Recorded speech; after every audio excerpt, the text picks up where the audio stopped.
Spider-Man dan Superman collab lagi? Mari kita bahas.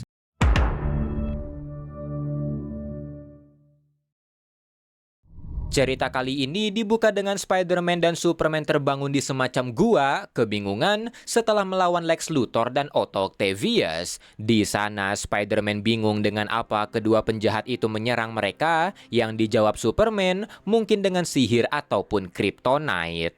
Karena dia masih lemah, Superman pun memindai sekitar dengan X-ray vision-nya, mencari apakah ada kryptonite di dekatnya, tapi yang dia temukan malah jam tangan tua yang selalu Spider-Man bawa di sabuknya, yang membuat Spidey panik, takut Superman mengintip bagian bawahnya.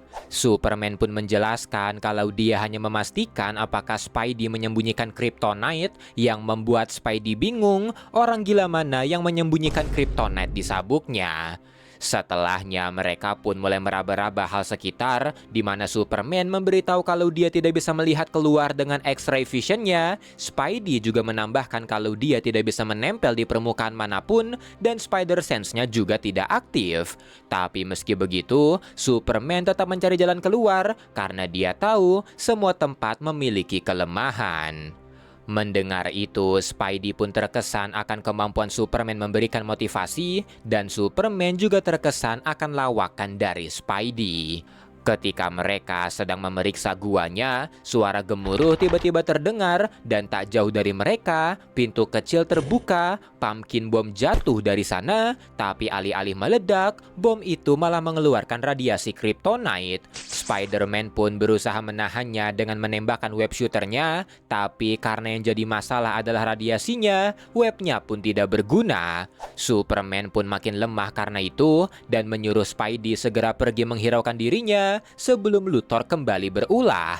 Tapi sesaat kemudian, atap gua mereka perlahan-lahan mendekat, yang membuat Spidey segera menahannya sambil bercanda kalau mereka ada di trash compactornya Deathstar. Superman yang lagi tidak berdaya sempat-sempatnya bercanda kalau dia tidak tahu Star Wars, yang membuat Spidey merasa kalau dia tidak terlalu lucu.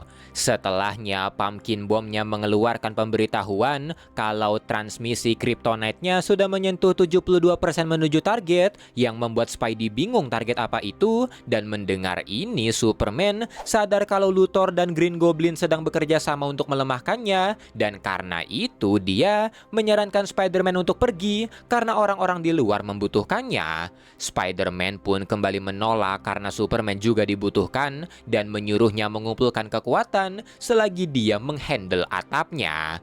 Superman pun membalas kalau itulah yang mereka inginkan. Mereka ingin membuatnya lelah, tapi Spidey dengan pedenya merasa itu berarti mereka salah karena ini bukanlah apa-apa baginya.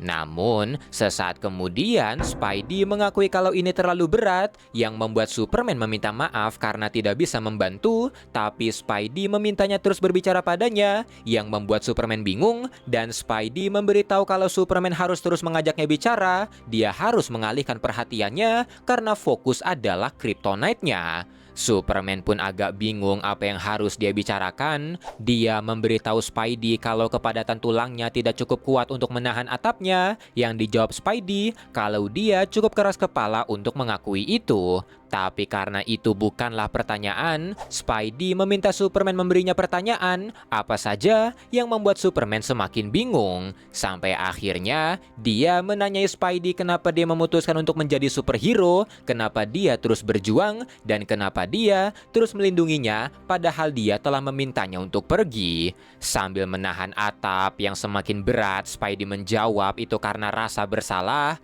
karena ketika dia tidak menghentikan hal buruk padahal dia bisa menghentikannya, maka hal itu dia anggap adalah salahnya. Tapi meski telah terdistraksi, Spider-Man tetap kewalahan, yang membuat Superman sekuat tenaga juga membantu. Tapi ketika Superman membantu, dinding gua di sekitar mereka tiba-tiba bergerak, cairan hitam merambat ke tubuh keduanya, yang membuat Spider-Man sadar kalau ini bukanlah gua, dan tahu cairan hitam apa itu. Spidey juga sadar kenapa Spider Sense-nya tidak bekerja. Ketika pumpkin bomnya mencapai level 94%, ledakan energi terjadi, melempar keduanya, dan karena cairan hitam tadi menghubungkan mereka, mereka berbagi kilasan ingatan akan masa lalu mereka, yang mana hal ini membuat mereka saling mengetahui identitas asli mereka. Ledakan kryptonite tadi pun juga membuat Superman tumbang, dan cairan hitam tadi perlahan-lahan menyelimuti Superman, merasukinya, yang membuat Spidey panik melihat itu. Dan ketika level pumpkin bomb-nya sudah mencapai 100%, Superman akhirnya dikuasai oleh Venom. Super Venom pun langsung melesat menyerang Spider-Man, tapi untungnya Spidey bisa menghindari serangannya, dan melihat Spidey selalu bercanda, Luthor di sisi lain merasa jengkel akan itu. Green Goblin memberitahunya gitu-gitu Spider-Man juga seorang saintis, dia tahu apa yang harus dia lakukan, tapi melihat Spidey selalu menghindar, Goblin pun merasa kalau Spidey berusaha kabur. Tapi Spidey memberitahu kalau dia tidak kabur, melainkan membuat rencana. Dan karena sekarang dia punya cukup ruang, Spidey langsung menargetkan pumpkin bomb kryptonite di belakang Super Venom dan segera melemparnya. Dengan hilangnya radiasi kryptonite, hal ini pun membuat kekuatan Superman perlahan-lahan pulih. Dia melawan pengaruh Venom di tubuhnya, menembakkan heat vision, dan melihat ini Luthor menyuruh Venom bertahan. Tapi sesaat kemudian, Superman yang terus melawan pengaruh Venom memaksanya untuk mengeluarkan Thunderclap yang dengan seketika membersihkan Venom di tubuhnya. Melihat ini, para villain pun berusaha kabur, tapi dengan cepat, Superman dan Spider-Man menahan Luthor dan Goblin sebelum melancarkan serangan gabungan ke arah mereka. 3 minggu kemudian, Peter terlihat menceritakan kisah itu pada Uncle Ben di makamnya, dan Clark terlihat datang karena ketika mereka terhubung sebelumnya, dia tahu kalau hari ini adalah anniversary kematian Uncle Ben. Mendengar itu, Peter tahu kalau bukan itulah alasan sebenarnya, dan Clark mengakui itu. Dia datang untuk membicarakan soal rasa bersalah yang mendorong Peter untuk menolong orang-orang, karena menurutnya bukan itulah alasan yang mendorong Peter beraksi. Dia beraksi bukan karena rasa bersalah, melainkan karena dia dibesarkan oleh orang baik yang mengajarinya kalau itu adalah hal yang benar untuk dilakukan. Peter sempat merenung sebentar setelah mendengar itu sebelum berterima kasih pada Clark.